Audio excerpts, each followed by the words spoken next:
La Bible, un livre unique pour nombre de croyants, mais un livre multiple pour les chercheurs, en particulier ceux du Centre de recherche Écriture de l'Université de Lorraine.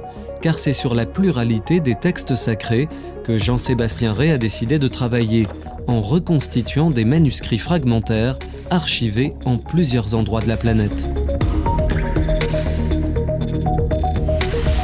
La genèse de cette recherche, c'est une étude des manuscrits de la Mer Morte, découverts au Proche-Orient dans les années 50, une preuve formelle qu'au IIe siècle avant notre ère, le texte biblique est multiple. Il faut arriver à résoudre ce problème d'un texte ancien qui apparaît de manière pluriforme depuis l'Antiquité jusqu'à la période médiévale.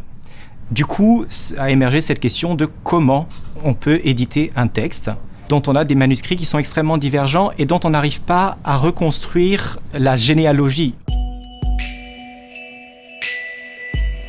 Le projet séduit, en France et au-delà. Sélectionné par l'Agence nationale de la recherche en France et son équivalent en Allemagne, Textual Plurality in the Bible obtient également un financement par la Fondation Humboldt. Le coporteur du projet, Stefan Skorch, est d'ailleurs basé à l'université de Halle, Outre-Rhin. Une équipe internationale est constituée. En novembre 2018, elle était réunie à Paris. Each of us does highly specialized work. Nous travaillons chacun dans des domaines très spécifiques et dans nos champs spécialisés respectifs, il nous est difficile de trouver des interlocuteurs qui parlent notre langage d'un point de vue académique au sein des universités où nous travaillons.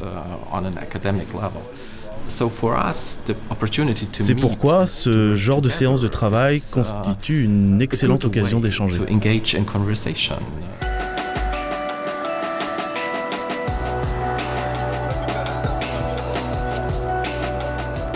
Pour le laboratoire, c'est un travail d'abord de haute tenue scientifique, avec une forte valeur internationale, reconnue, appuyée sur un réseau. Donc ça fait que notre laboratoire entre en communication avec d'autres laboratoires, d'autres chercheurs. L'aspect international est très important. Si le matériau est ancien, les techniques sont très modernes. Lorsqu'il arpente les bibliothèques, celle de Cambridge, où il se rend régulièrement, ou celle de l'Alliance israélite universelle à Paris, Jean-Sébastien Rey joue à Sherlock Holmes, car il s'agit de reconstituer des textes le plus souvent fragmentaires, détériorés, et les nouvelles technologies sont précieuses. On travaille beaucoup avec des photos numériques maintenant des manuscrits, ce qui nous permet, lorsqu'il y a des lacunes, là où le texte est altéré, où le fragment est déchiré, mangé par les vers, ou alors l'encre s'est effacée, de travailler avec des logiciels de retouche d'images pour reconstruire au fond les parties manquantes du manuscrit. Donc lorsqu'on a un petit morceau de lettre, eh bien, avec ce petit morceau de lettre, on peut voir les différentes solutions qui sont possibles en termes de restauration et d'avoir donc des lectures du manuscrit qui sont beaucoup plus précises que ce qu'on pouvait faire au début du siècle.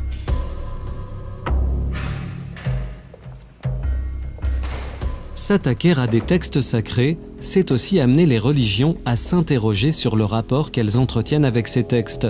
Elles ont souvent tendance à marginaliser cette recherche, pourtant fondamentale. On connaît ces questions, mais au fond, elles sont un peu éludées. On n'aborde pas vraiment de front ces questions-là, et c'est quelque chose d'extrêmement dommage, parce que ça pose des vraies questions théologiques derrière. C'est-à-dire, si le texte biblique, c'est la parole de Dieu, quelle est la parole de Dieu lorsque on n'a pas une parole de Dieu, mais qu'on en a 100, 200, des milliers pour le Nouveau Testament, ou des centaines aussi pour la Bible hébraïque. On a énormément de manuscrits médiévaux. Il y a un vrai travail à faire pour explorer justement la pluralité, la multiplicité de ces textes bibliques. Ce que j'aime dans mon métier, c'est que c'est à la fois un métier des sciences humaines, j'ai envie de dire, mais aussi on palpe la réalité du texte. Et ça, je trouve, c'est très important aussi pour nos étudiants qui ont des textes dans des bibles et qui se disent « bon, voilà, c'est le texte ». Puis quand on regarde des manuscrits, on a un autre rapport au texte. On se rend compte que c'est quelque chose de réel, c'est quelque chose de matériel, c'est quelque chose qui existe. C'est pas seulement quelque chose qu'on pense, et c'est quelque chose qui a une forme, qui est écrit d'une certaine manière et pas d'une autre. Il y a tout un aspect pratique de l'écriture qui est fascinant, qui est vraiment fascinant. Et puis voir un manuscrit comme ça, c'est extrêmement émouvant, oui.